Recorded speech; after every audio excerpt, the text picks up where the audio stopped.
चाह तुझे है जहां से भी ज्यादा। आज की इंडस्ट्री में जहां हम काम कर रहे हैं, मुझे लगता है कि it's more dangerous for men than it's for women, you know. For them it is like a religion and for them actors are like gods. South is a very, very good industry. Again, like you said, very disciplined.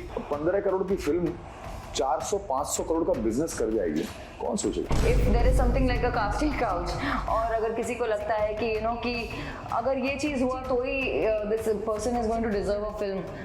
That's what power does to you, you know. 99% लोग यहाँ पे सिर्फ projects बना रहे हैं, फिल्में कोई नहीं बना रहा है, कहानियां कोई नहीं बना रहा है, and the success ratio has become much larger than any Hindi film. In fact the Hindi films are not working at all, only the south films are. Casting couch exist तो करता ही है, और आई थिंक अगर कोई भी एक्टर कभी ये बोल दे कि नहीं यार हमने तो कभी देखा नहीं है, हमको पता नहीं है, तो उनसे बड़ा झूठा लायर कोई नहीं हो सकता. एक्चुअली बैंड टूटा नहीं कभी भी, बैंड तो अभी भी साथ में, मतलब सिर्फ मैं उस बैंड का हिस्सा नहीं हूँ. हेलो नमस्कार, मैं हूं राज दीक्षित और आप फिल्मी बीट पर आज हमारे साथ दो ऐसे खास मेहमानों को देख रहे हैं जिन्हें इंट्रोडक्शन की कोई ज़रूरत इसलिए नहीं है बिकॉज उनके साथ इंटरव्यू करना मेरी खुशनसीबी है. यस, जी हैं Sudhanshu Pandey ji and Madalsa Sharma Chakraborty ji. Welcome to Filmibeat. Thank you. And let me tell you, this is not an interview. हम लोग बहुत खुश हैं. I'm glad it's not into. हम आपको ग्रिल करके कोई ऐसे सवाल नहीं पूछने वाले कि पता ही आपको बताना ही पड़ेगा, ऐसा कुछ नहीं है इसमें. बट कंग्रेचुलेशंस, कमाल का सॉन्ग. और मेरा फेवरेट शॉट उस पूरे गाने में ये है जब आप हवा में उड़ जाते हैं. एंड शी लुकिंग लाइक सुकून. तो ये सॉन्ग कैसे दिमाग में आया, उपज कैसे हुई, आप दोनों ने कैसे शूट किया, उस बारे में से अगर आप शूट कर सकते. ये गाना एक्चुअली जो म्यूजिक डायरेक्टर हैं इस गाने के, युग भूसल, तो युग मुझे बहुत समय से, कई सालों से मुझे वो अपने गाने के कुछ ना कुछ नए नए कॉम्पोजिशंस भेजता रहता था, और मैं सुनता था और बंद कर देता था. फिर एक दिन अचानक उसने एक मुझे मुखड़ा भेजा, और वो इसी गाने का मुखड़ा था. पहला जितना जो मेन पोर्शन है उसका, ना वो नहीं, मतलब वो भी था, बट वो पहले जो उसकी शुरुआत थी ना, उससे मुझे कान में बहुत एकदम से ऐसा हुआ कि अरे बाप रे, ये क्या चीज़ है. खुशबुएं तेरी तलाशता हूँ मैं. जैसी ये मेलोडी मेरे कान में पड़ी, मैंने कहा बॉस ये कमाल की चीज़ है. मैंने पूरा सुना, फिर वो जहाँ तक उसने दिया था वो सुनने के बाद मैंने उसको तुरंत फ़ोन किया. मैंने बोला कि युग, ये गाने का क्या स्टेटस है. बोला सर ये गाना अभी मतलब बना, इसका हमने अभी मुखड़ा ही बनाया, अंतरा नहीं. तो मैंने कहा ये गाना मुझे चाहिए, और ये गाना मेरे लिए तुम्हें रखना पड़ेगा. तो वहाँ से अपनी शुरुआत हुई. उसके बाद 1 साल तक उस लड़के ने मेरे लिए गाना वो बचा के रखा. 1 साल तक, बिकॉज 1 साल तक मैं सिर्फ यही इसमें ही लगा हुआ था कि मेरी शूटिंग चल रही है, फिर मैं वो प्लानिंग किससे बात करूं, कैसे करूं, कब सेटअप करूं, उसमें करते करते 1 साल पूरा निकल गया. फिर फाइनली जो है मैंने एक दिन मेहुल को बुलाया, मेरा जो डायरेक्टर है, क्योंकि उसने वो मेरा पुराना मित्र भी है, is like a younger brother to me, और हमने बहुत काम किया हुआ है. मेहुल को मैंने गाना सुनाया, उसने सुना, बोला भाई अच्छा गाना है. तो मैंने कहा अब सुन मेरे को क्या चाहिए. मैंने कहा मेरे दिमाग में 2 चीज़ें, एक्सट्रीम वाइड्स और एक्सट्रीम टाइट्स. मुझे सिर्फ ये 2 मैग्निफिकेशन चाहिए, मुझे मिड शॉट्स नहीं चाहिए, और हमें लोकेशन ऐसी ढूंढनी पड़ेगी कि लोग दंग रह जाएं. यस. तो लोकेशन, तो उसके बाद फिर थोड़ा सा ऐसे ही चलता रहा. फिर मैंने एक दिन मदालसा जी को गाना सुनाया. तो मैंने उसको सुनाया, इसने सुना, और सुनने के बाद बोलती है वाह व्हाट अ ब्यूटीफुल सॉन्ग. मैंने कहा है यू रियली लाइक्ड इट. तो इसने बोली yes it is absolutely beautiful, it's like a dream. And तो मैंने इसको बोला कि will you do my video. तो शी सेड या लेट्स डू इट. वनराज और काव्या आपको हम म्यूजिक वीडियो में दिखाएं, but as Sudhanshu Pandey and Madalsa Sharma, and show them in a completely different light. आप दोनों जब भी मिले पहली बार, कब मिले, और इक्वेशन जो है एज फ्रेंड्स वो कैसे डेवलप इंस्टेंटली हो गई, या फिर कुछ लोग बोले ना पहले नहीं यार इससे बात की, और फिर धीरे धीरे वो they become the best friend?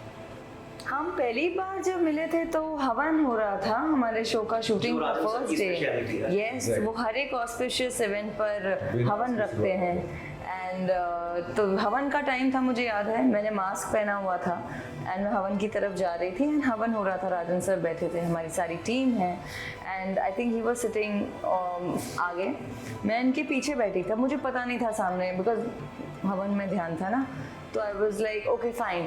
तो जैसे ही हवन खत्म हुआ फिर ये मुड़ के मेरी तरफ टर्न हुए एंड देन ही सेड कि hi, he introduced himself, I introduced myself back and he was not wearing a mask, इन्होंने मास्क नहीं पहना था। It was a very nice warm interaction, मुझे पता था कि I am going to be doing my major scenes with him और यही था शुरुआत से काव्या के जितनी मेजर सीन्स थे in the show was only between Kavya and Sudhan, अपना वनराज। तो फैमिली का इतना मेरा बाद में जाके काव्या की एंट्री घर में हुई एंड स्टफ लाइक दैट, सो सारे मेजर सीन्स इनके साथ थे। तो आई थिंक बिकॉज एक इक्वेशन कब अच्छी बैठ जाती है आपकी, उसमें ज्यादा टाइम नहीं लगता इक्वेशन बैठने में, जबकि दोनों इंसान में वो वैसा टाइप का एटीट्यूड या वैसे जो होते हैं ना टिपिकल कि अच्छा मैं क्यों बात करूँ, अच्छा वो ईगो वाला है ना, all that you know between two actors, ऐसा ना ही इनमें था और ना ही मुझ में। सो यहाँ पे मैं क्योंकि मजा आ रहा है बात करने।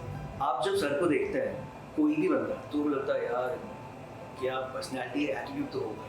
नहीं, मुझे नहीं लगा ऐसा, ऑनेस्टली मुझे ऐसा बिल्कुल भी नहीं लगा because I think I am, उसकी वजह ये है कि हम लोग ऐसे सिनेरियो में मिले ही नहीं जहाँ पे इनको कहीं इसमें दूर से दिखाई दिया या उन्होंने देखा कि अच्छा ये बंदा है, फिर इनको लगा हो कि यार बातचीत तो हुई नहीं, कम्युनिकेशन नहीं हुआ, तो दूर से देखा और फिर लगा कि नहीं यार ये बंदे में एटीट्यूड है, ये है वो, तो ऐसा कोई परसेप्शन क्रिएट होने का ये कई बार मिसअंडरस्टैंडिंग भी होती है with actors specially, you know कि मेरे साथ भी बहुत बार हुआ है, जिनके साथ वन ऑन वन कॉन्वर्सेशन नहीं हुआ है मेरा, उनको हमेशा जब बाद में जाकर बातचीत शुरू हो जाती है तो लगता है कि अरे यार मदाल साहब वी थॉट के यू नो वेरी स्नोबिश या स्टफ लाइक दैट, बट जब दोस्ती हो जाती है, बात होती है, होता है हुआ है मेरे साथ।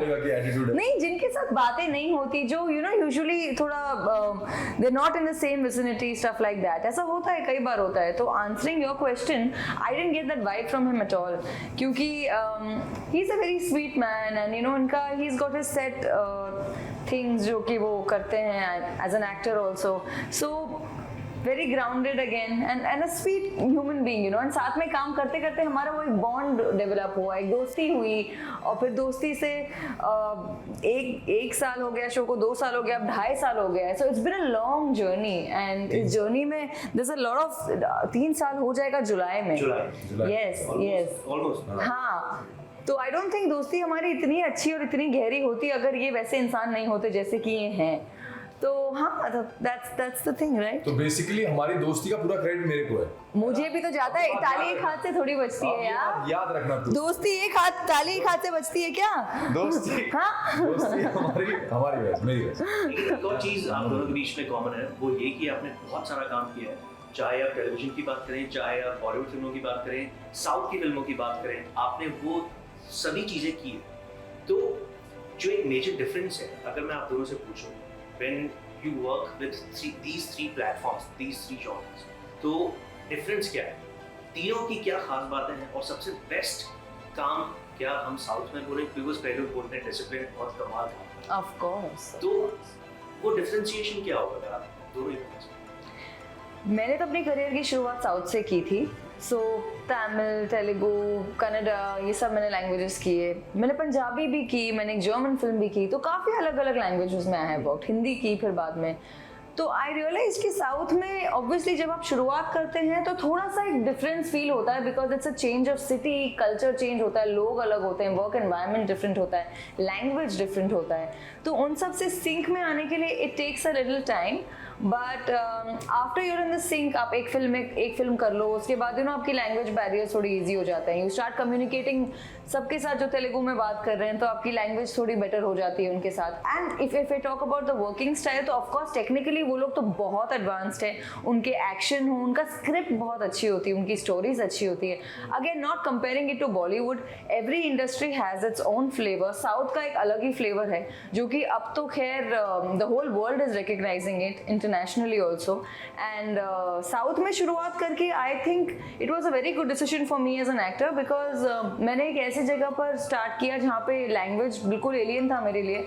तो I thought if I can communicate and emote in a language which is totally alien for me, so when I come back to Mumbai and start doing Hindi films, so of course I have the sense of camera and lighting and dialogues and everything. तो करते करते काफ़ी फिल्में कर ली मैंने वहाँ पर, and I realized that South is a very good industry, again like you said, very disciplined, and वहाँ के लोग भी बहुत अच्छे हैं. They are very sober and they are very caring. वहाँ का एक अलग ही कल्चर है. वहाँ का हर एक फेस्टिवल्स भी एक अलग तरह से मनाए जाते हैं. उनकी क्लोथिंग, ड्रेसिंग, सब कुछ बॉम्बे से काफ़ी हटके है. एंड टॉकिंग अबाउट हिंदी तो खैर ये तो बेस ही रहा है मेरा. सो यहाँ पर तो I was of course I felt like home. South में धीरे धीरे ही वो होम वाली फीलिंग आती है जब आप वहाँ पे बहुत टाइम तक स्पेंड करें, इतनी फिल्में आप वहाँ कर ले, तब जाके you feel at home there. But Bombay में तो there was never a problem, it was always home for me. And television और फिल्म्स की अगर मैं कंपैरिजन की बात करूँ तो I think the biggest comparison is the length and the duration of the time जो आप इन्वेस्ट करते हैं अपना as an actor. When you doing a film, so a film is going to go on for maybe, gone are the days जब सालों साल तक एक फिल्म बनती थी. अभी 2-3 महीने के अंदर अंदर फिल्म का आप शूटिंग वगैरह रैप करके 6 months the film is ready for release. And when you're doing a daily soap, so daily soap में you are investing every day of your life and you are being watched in every household. Again, there is so much which goes behind doing a TV show because आपका commitment उतना strong होना चाहिए. पहली बात तो dedication 10 गुना ज़्यादा होती है मुझे लगता है. टेलीविजन करने के बाद मैंने ये रियलाइज़ किया.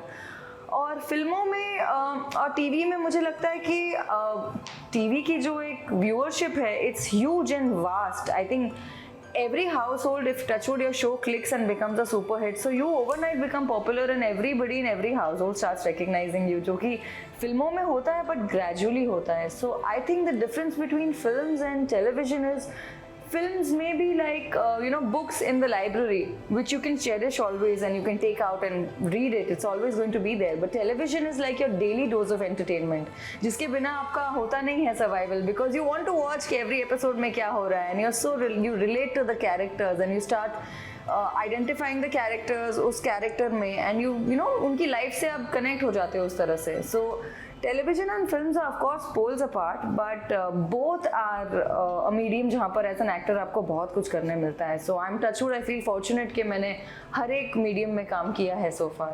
तो जो एक अलग-अलग differentiation अगर मैं आपसे पूछूं तो क्या होगा? और साउथ में क्यों इतना, मतलब क्योंकि हम डिसिप्लिन की बात कर रहे थे, साउथ इंडस्ट्री इतना क्यों आगे बढ़ रही है, which is a commendable thing.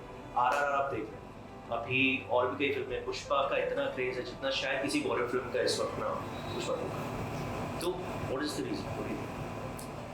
मैं आपको एक एक्टर के पर्सपेक्टिव से जवाब दूं या ऑडियंस के पर्सपेक्टिव से? क्योंकि ये सवाल दोनों तरफ से बहुत अलग अलग जवाब वाला सवाल है. अगर मैं एक्टर के पर्सपेक्टिव से आपको बताऊंगा तो once an actor always an actor. मैं चाहे किसी भी लैंग्वेज में काम करूं, हिंदी में, तमिल में, तेलुगु में, हॉलीवुड में, किसी भी लैंग्वेज में, मुझे हंसते टाइम वही इमोशन दिखाना है. आप हंसते हैं तो इंग्लिश में अलग और हिंदी में अलग तो नहीं हंसते, correct? So similarly in every language you are still an actor. You are emoting and the only job you have as an actor is to be able to connect the audience with your emotion. So you've got to feel it as real as anywhere else. ये actor का perspective है. The difference in the working atmosphere, yes, there is huge difference. The working atmosphere here in Hindi films is very different from what there is in South. South is probably because it's a different part of the country, it's a different mindset altogether, and probably because they have been considered so-called regional cinema till now. They haven't probably been influenced or been affected by the corruption that there is in our industry. That they go genre. Yes. So they are very extremely honest, loyal, and extremely passionate to their industry and their jobs. For them, it is like a religion, and for them, actors are like gods. Okay, that's how the audience is there, right? So, the way they treat a Rajnikant, the way they treat an Ajit or a Vijay or anybody for that matter, they treat them like gods. Okay, because for them, they are God. When they go and watch them on the big screen, they are watching their God. They go mad, they cry, they howl, they break things. That's the kind of passion the South audience has, which is why their actors are what they are, right? And now, unfortunately or fortunately, I don't know if I can call it unfortunate or fortunate, but the industry is merging now. And it is merging because South always was way ahead than the Hindi cinema, technically, content-wise, every which way. They were way ahead of us. The monopoly of Hindi cinema could not, didn't let them grow or seep through, But now, with all those Tamil films and Telugu films and Malayalam films and Kannada films having been dubbed and shown on the channels for so many years, it slowly crept in and got into everybody's system, right? And that is why today, South films are releasing now here with equal amount of anticipation. And the success ratio has become much larger than any Hindi film. In fact, the Hindi films are not working at all. Only the South films are. That is because that was always the reality. They were always far more successful than us. The Telugu cinema and Tamil cinema had higher revenue generation than any Hindi film till date. But they were still being called regional cinema. Only now, because everybody is saying कि boss अपने को वो film देखनी है, south की film, वो Tamil film, Pushpa, ये वो तमाम चीजें. So now it is, those lines have diminished and now it is growing to another level. And obviously with Natu Natu winning an Oscar and everything, it has come on a global platform. And now suddenly everybody is calling it Indian cinema. Indian cinema. Yes. So the perspectives change, the stands change, and everything changes, with time. And whenever, see, you can't keep a good thing, hidden for too long. It is bound. You can't hold a talent back, or you can not keep the talent hidden for too long. The good thing will always come to the fore, and people will see it and recognize it. And that is what is happening with the Tamil cinema. Now, this is from the audience's perspective. And let me tell you, this is the true answer, because I have asked this to many people. Only one person, told the truth. That was Allu Arjun. He told me that we still have that family wala essence. If you watch any South film, absolutely. See, that is why they are what they are now. See, only in a family will you cry and howl for your hero or for somebody or a family member. For them, God is like, see, आप घर में अपने भगवान को पूजा करते हैं, आप भगवान के सामने रोते भी हैं, हंसते भी हैं और थैंक यू भी कहते हैं. वही चीज वो लोग सिनेमा हॉल में करते हैं जाके. So that is what the emotion, the sentiment they carry, which is beautiful, because that is what art is. Art is supposed to have that kind of influence, and they make responsible cinema. They make extremely responsible cinema where they give either pure entertainment or something to do, where you will see our culture. Kantara मैंने देखी film. Now Kantara is about this very unknown subject. किसी village में, किसी tribe में वो culture है जहाँ पे वो एक आदमी ड्रेसअप होता है, उसके ऊपर माता आती है, राइट, और वो अपना भविष्यवाणी देती है. पंजुरी. So now that is a part of a culture. One would have never imagined कि यार एक किसी ट्राइब का एक कल्चर, उसको आपने एक पिक्चर में इंटीग्रेट करके उसके ऊपर आपने कहानी बनाई, और वो कहानी 25-15 करोड़ की फिल्म 400-500 करोड़ का बिजनेस कर जाएगी. कौन सोचेगा? For that you need conviction. Unfortunately हमारे हिंदी सिनेमा में ये नहीं होता है. 99% लोग यहाँ पे सिर्फ प्रोजेक्ट्स बना रहे हैं, फिल्में कोई नहीं बना रहा है, कहानियां कोई नहीं बना रहा है, कहानियां कोई कहना नहीं चाहता. बहुत कम होते हैं ऐसे लोग जो कहानियां कहना चाहते हैं. इस बारे में हम इंटरव्यू के बाद जरूर बात करेंगे. हाँ. Yes. Yeah. So this is the difference. The basic difference is here we are making projects. There they are making content in films and they want to tell stories, and that is why the success ratio has gone way above Hindi cinema at this point in time now. But अगर आप दोनों को कोई south film offer होती है और challenge आता है कुछ दिनों के लिए ब्रेक में करो, what do you do, guys? Of course, why not? Absolutely. लेकिन साउथ तो आ ही रहा है, बंगाली फिल्में बहुत आ रही है। अभी 2 दिन पहले हमारी जो कलीग है उन्होंने प्रॉक्शनजीत चैटर्जी का इंटरव्यू किया, उनकी भी फिल्में आ रही है। तो आपकी तो पूरी जो बिल्कुल तो घर में इस तरीके की बातें होती हैं फिल्मों को लेकर जब आप साथ में होते हैं। तुम सर है नमाशी की भी फिल्म आई है। एज अ फैमिली जब हम अपने जैसे मैं तो रोज हम जब शूट से वापस आती हूँ, नमोशी जब अपना काम से आता है, मीमो एंड डैड, तो वी टॉक अबाउट वर्क जितना कि इम्पोर्टेंट होता है। Suppose if it's a new project जो हमें डिस्कस करना होता है या कोई भी नई चीज़ होती है जिसके ऊपर you need the families approval and everything, तो हम वो सब शेयर करते हैं। But it's very for a very short amount of time, थोड़ी देर 15-20 मिनट हम काम के बारे में बात करेंगे मैक्सिमम एक दूसरे के साथ, एंड उसके बाद the topic will be closed completely because the whole day we are doing that. हम सुबह उठकर अपने काम पर जाते हैं, we are working where in that environment, मगर हमारा घर का जो एक माहौल है इट्स एन एब्सोल्युटली नॉन फिल्मी माहौल कंप्लीटली, चाहे वो मिथुन डैड हो या मेरे ब्रदर इन लॉ हो, मीमो हो, मैं हूँ, माई मदर इन लॉ। सो हम कभी भी बहुत टाइम तक उस टॉपिक पर बात नहीं करते because we want to take a break when we come back home, and I think that is the best part because we don't take a work back home. Home is home, work place is work place. Does the family eat together? Yes, we do. Dinner time अगर मैं कई बार late हो जाती हूँ because अगर Paika plate होता है तो तब तक सब खा चुके होते हैं, but otherwise we always have this thing कि हम डिनर साथ में करेंगे सब बैठ के। सो ममा, डैड, मैं एंड नमा, हम लोग सब साथ में बैठ के we have our dinner together. So it's always a very good thing जो हम एज अ फैमिली करते हैं।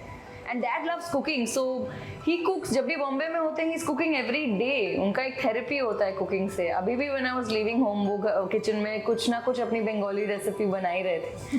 सो हाँ, it's a lot of fun. I get to eat a lot of Bengali food जो मैंने अपनी पूरी जिंदगी में पहले कभी खाया नहीं था। इसलिए क्या बात या बट मैं हम लोग बात करें, एक चीज मुझे कब से आपकी तरफ अट्रैक्ट करी, that is your tattoo.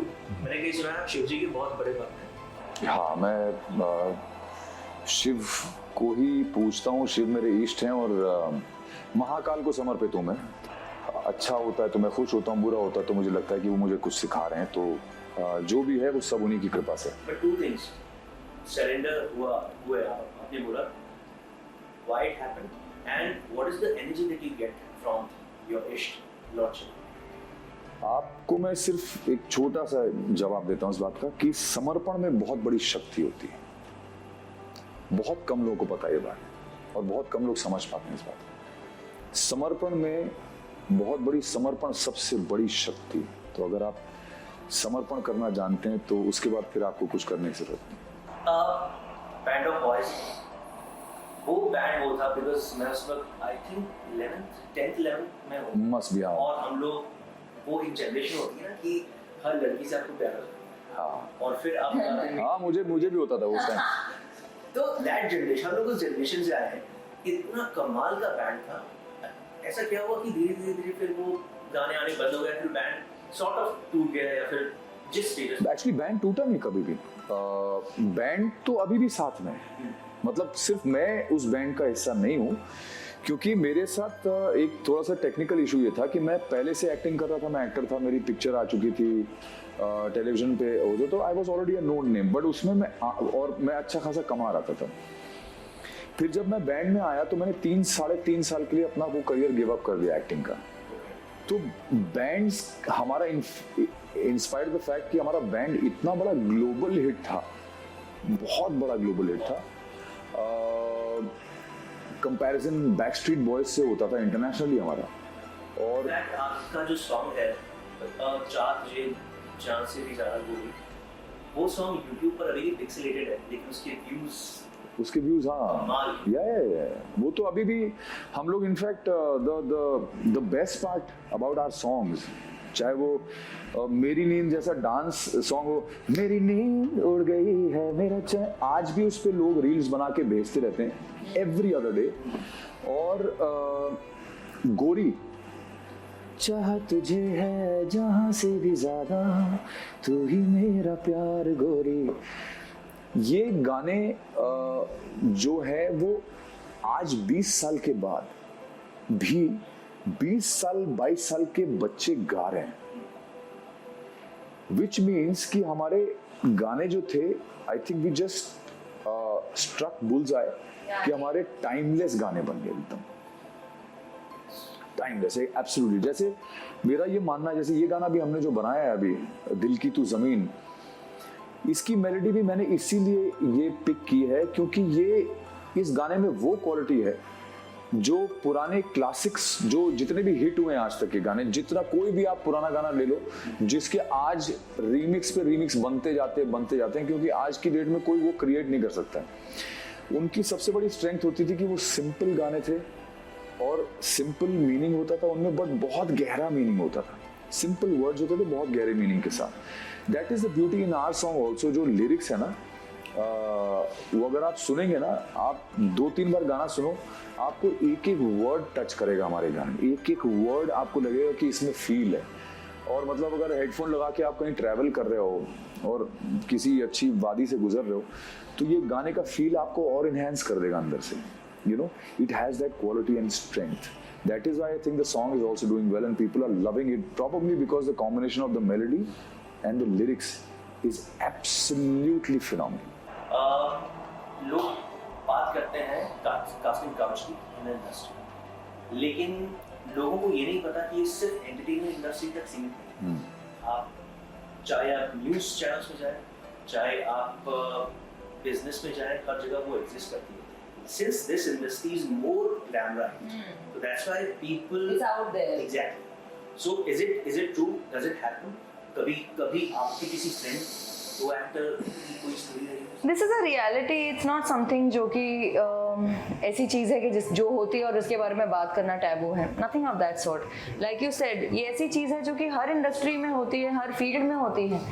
But it's just unfortunate कि the attitude of certain people in the industry or maybe any other field is as such कि they go crazy with power. That's where these kind of things come into existence, because जब आपको लगता है that you are so powerful and you have the power to make or break somebody's career on the basis of having such a mindset, you know, कि if there is something like a casting couch, और अगर किसी को लगता है कि you know कि अगर ये चीज़ हुआ तो ही this person is going to deserve a film. That's what power does to you, you know. So I think the only thing, just how personally I have dealt with situations, whenever in the past I have been spoken to in a way जहाँ पे मुझे uncomfortable feel हुआ हो, जहाँ मुझे लगे कि this is not the right space to be in and I'm not comfortable being here. I'm a girl, so हमारा एक basic instinct होता है, सिर्फ एक conversation में पता चल जाता है, एक इंसान के look से पता चल जाता है, एक handshake से पता चल जाता है कि सामने वाले के दिमाग में क्या है. So when something like this has happened, if somebody's spoken to me in a certain way and I'm not liked somebody's look towards me, what is the best thing to do? You just stand up and get out of that room. Simple. Nobody's gonna hold you back, ना. ऐसा नहीं है कि वो you know ऐसी situation हो जाती है कि अरे यार इसके अलावा तो कोई option ही नहीं है आपके survival के लिए. Nothing of that sort. It's a huge industry with a lot of people working in it, different kinds of people working in this industry. So if there is a certain set of crowd of filmmakers who believe in this style of filmmaking, there is another side of the industry also जहाँ पर लोग talent को recognize करते हैं and where you are given work on the basis purely of your talent. तो इसी उम्मीद के basis पर I have also sustained myself and I have also gotten up and asked people to get lost, because I don't think according to me I have always been born and raised in such a way जहाँ पर मेरे लिए मेरे morals बहुत ज़्यादा important हैं. I need to face myself in the mirror every day and know that I am a self-made person on the basis of my talent purely. तो जब ऐसे experiences होते हैं कहीं ना कहीं शुरू में it kind of mentally plays on your mind कि this is not the right thing or this is not the right approach. But धीरे धीरे then you realize, you grow out of it and you realize कि there are many more channels जहाँ पर आप बहुत सारे जरिए होते हैं. So I think even आज के इंडस्ट्री में जहाँ हम काम कर रहे हैं, मुझे लगता है कि it's more dangerous for men than it's for women, you know. वो टाइम तो था ही जहाँ पर लड़कियाँ, जैसे मैं कभी किसी मीटिंग में जाती थी, of course I would hope and pray कि चीज़ें वर्कआउट अच्छे से हो जाए. ऐसी चीज होती थी तो थोड़ा सा दिल टूटता था. Again next day was a bright new day. But I think I have so many friends जो कि they are nice good looking male models, actors and everybody, and they are like, oh my god, you know, we feel as shy and embarrassed nowadays. क्या, और उनके साथ जो जो experiences होते हैं, सो इट्स वेरी अनफॉर्चुनेट कि whatever, you know, I mean, like I said, these things exist, you just need to know how to play your way around it. So I feel it's a two-way street. ये जो casting couch वाला है, ये कोई अकेला आदमी चला तो नहीं सकता है, राइट? इसमें ये टू वे स्ट्रीट है. जैसे वहाँ पे कुछ हमारी इंडस्ट्री में कुछ ऐसे लोग बैठे हैं जो पावरफुल पोजीशंस में, जिनको लगता है कि वो लोगों को काम दे सकते हैं या उनकी किस्मत बना सकते हैं या करियर बना सकते हैं. वो लोग ये सोचते हैं कि यार हम कुछ ऑफर करेंगे तो हमको भी कुछ ऑफर करे सामने वाला. अब सामने से जो कुछ लोग आते हैं वो भी ऐसे आते हैं कि यार शायद अगर हम कुछ करेंगे तो हमको काम मिल जाएगा, राइट? कुछ लोग ऐसे होते हैं जिनको शॉर्टकट्स चाहिए लाइफ में. तो ऐसे बहुत सारे लोग हैं, एक तो है नहीं, बहुत सारे लोग हैं. तो इसलिए मेरा मानना है कि कास्टिंग काउच एग्जिस्ट तो करता ही है. और आई थिंक अगर कोई भी एक्टर कभी ये बोल रहे कि नहीं यार हमने तो कभी देखा नहीं है, हमको पता नहीं है, तो उनसे बड़ा झूठा लायर कोई नहीं हो सकता. Because I think then I think you need to really wake up, you know, and get a little honest in your life, you know, if you don't believe that there is immense casting couch issue. It's always been there. It has existed not from now. It has existed from times unknown, right? It's a human nature.